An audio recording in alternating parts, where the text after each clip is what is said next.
Hi, loves. This is Emme, and I welcome you to another short spiritual inspirational corner with me today. So, guys, today I want to talk a little bit about the sacral. Oh my God! Now, everybody who knows me or who has ever had a reading, or yeah, y'all know how I am about that sacral chakra. That is so important. Um, so, if I put it in a percentage form, and this is no exaggeration, I'm probably undershooting it, right? 75% of the readings and sessions, coaching sessions, business sessions, wealth building sessions, all of that. 75% of my interactions with others, from a perspective of leadership, I run into people who have issues with their sacral chakra. And a lot of people only see the sacral chakra from a sexual perspective, but there's so much more to that chakra. In fact, before you even add in the sexual aspects of that chakra represents the seat of your goddess or god-like power. So it is the seat of divine power because it is the space in which once you move from that root to I am, the establishing of you, what's the very next thing that happens? You begin to know ye not that you are God's. And so, like a God, you start to create. Okay. And so, your creative center, and not creative as in the confidence, creative energy of the solar plexus. We're talking about pure creation power is in your sacral. It's your pleasure center as well. And not all pleasure is derived from sex. And I say that because there are several things that I recommend for keeping the sacral chakra unblocked that has nothing to do with sex. Now, we know that self-pleasure and different things like that, masturbation and all of that, has been used to open that chakra up. But it also can close it down because, listen, guys, if you're pleasuring yourself out of fear, that's going to keep it blocked.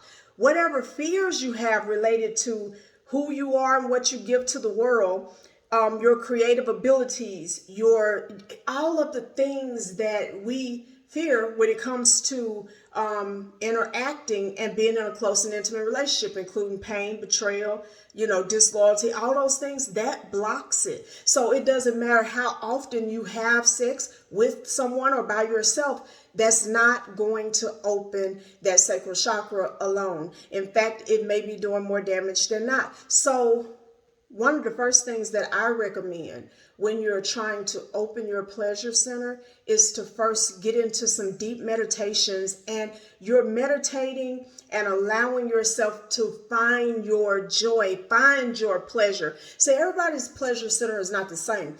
I can get a spoonful of really good homemade old-fashioned vanilla ice cream and I feel it in my sacral chakra, right? A nice filet mignon mid well is like, yes, I feel that in my sacral chakra. For some people, it's going to be massage, touch. If you've ever studied the 5 love languages and you know what your language is, if you you can take that as a shortcut and delve into some of those things related to what you like, because that's what it's all about, is what you like, what you desire. And you could take that and you can actually start to give yourself some of these things to open that up. If you can't receive pleasure, you're not going to move out of those lower chakras. You got to be able to receive, period. But you also need to be able to receive pleasure. Some of us believe that we are just workhorses. We are firmly living in the root and ignoring all the rest. We are, utilitarian.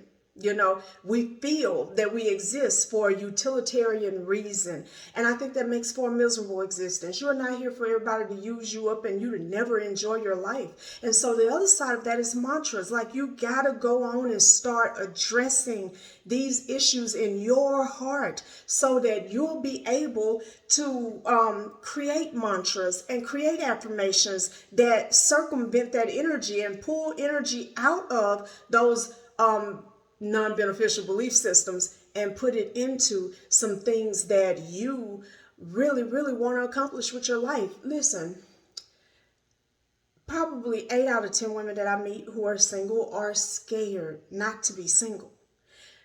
You know, I know a lot of women who have been celibate for multiple years, a lot of women, and they feel and they profess that they're happy and that they're healthy, but they're not. They're lonely and they're afraid still. And even if that fear is buried deep, it is affecting your energetic body. I love the sacral chakra because when it opens, you feel it. Oh my God. And your life changes. And the thing is, you don't want to get stuck there. You want, you know what I'm saying? The whole process. You want to move through the whole process and out through that crown. So you open up that energetic communication between the earth and the universe, and your body being a portal of good, healthy, beneficial, prosperous, happy energy, right? But to do that, you got to work with that sacral, you know.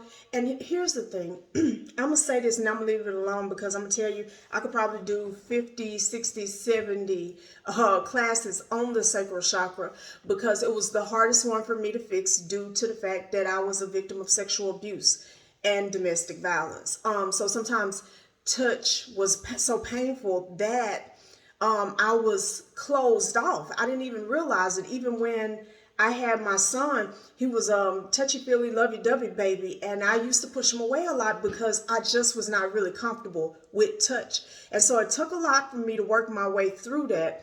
And so I understand what happens to a person when that chakra is blocked, it's not functioning properly, and it stays that way for an extended period of time. But I will say this to you. One of my favorite affirmations for my sacral is, I am here to enjoy my life. Oh my God, it feels so good. It's like, yes, I am here to enjoy my life. I'm supposed to love the food that I eat. I'm supposed to enjoy the flowers that are given to me. I'm supposed to enjoy hugs and laughter of friends and family. Like, I'm supposed to enjoy sunsets and sunrises and looking at the moon. You know, if you don't get anything beautiful out of life, it's no matter how many things you do for other people, you have to ask yourself, and you will find yourself asking yourself one day, okay, that what the hell is this all for, right? I am 47 years old, and I am shamed and happy at the same time to say that, you know, I spent 40 years of my life not really understanding that. And people ran me raggedy. And I let them. You understand what I mean? I let them do it.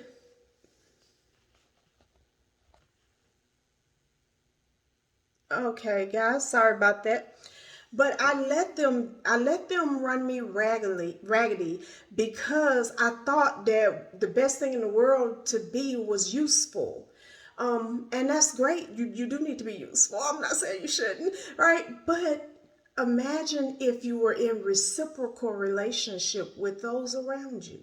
They may not give you the same thing you give them, but there's something that you both get from the relationship that is healing and uplifting and inspiring and filling, you know, from a soul perspective. So guys, do not ignore your sacral chakra. You are here to enjoy your life. You are here to enjoy this existence. And I hope that you will. This has been Emme, your magical mystic, and another one of our inspirational corners. Please be sure to subscribe to our newsletter. Go by the website magicalmystic.com and subscribe to the newsletter. Now we have the Legacy Builders Corner. That's still me, guys. We're doing stuff to really help people establish their business and their income, because our people need help. We have to catch up and we have to get moving, because nothing is getting easier, okay? And so we have Legacy Builders Corner, we have the Ask Em Corner, and then of course we have the traditional Magical Mystic newsletter. One subscription gets you all three, right? And then make sure that you check us out on Facebook at Emme Official or at Magical Mystic, as well as on TikTok and Instagram. Have a great day.